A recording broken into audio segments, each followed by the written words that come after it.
দূরে এরকম করে দিয়ে খুশি দিতে হবে। যেটি আমি বসিয়েছিলাম ঠিক 22 থেকে 24 দিন আগে, এখানে কিন্তু এটাতে রুটেড বেরিয়ে গেছে। দেখুন বন্ধুরা, আমি টান দিচ্ছি, উঠছে না। তো এই মুহূর্তে এই গাছের গোড়াতে যে খাওয়াটি দিতে হবে, এই যে দেখতে পাচ্ছেন, এটি হচ্ছে সরষা পিঁড়ি, নিম পিঁড়ি এবং বাদামের গুঁড়ো দেওয়া রয়েছে। তো দেওয়ার পরে গাছটিকে যেটি করতে হবে ছিল দিয়ে দেখুন আমি সুন্দর করে প্রত্যেকটা গাছে কীরকমভাবে চাপিয়ে দিয়েছি। দেখুন বন্ধুরা, এইভাবে মাটি চাপানোর একটাই কারণ যে এই যে গোড়া থেকে এখান থেকে কিন্তু শিক বেরিয়ে গেছিলো, আমি আপনাদের আগের ভিডিওতে দেখিয়েছিলাম।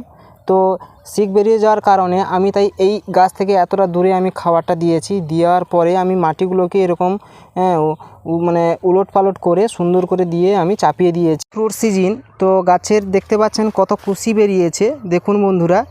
আর এখানে যে এই যে ছোট্ট ছোট্ট যে কুশিগুলো বের হয়েছে, এগুলোকে কিন্তু বন্ধুরা কেটে ফেলতে হবে, না হলে কিন্তু গাছে ফ্রুট সিজনে ফল কম হবে। কারণ এখন গাছে কোনো আর এরকম ছোট্ট কুশি রাখা যাবে না।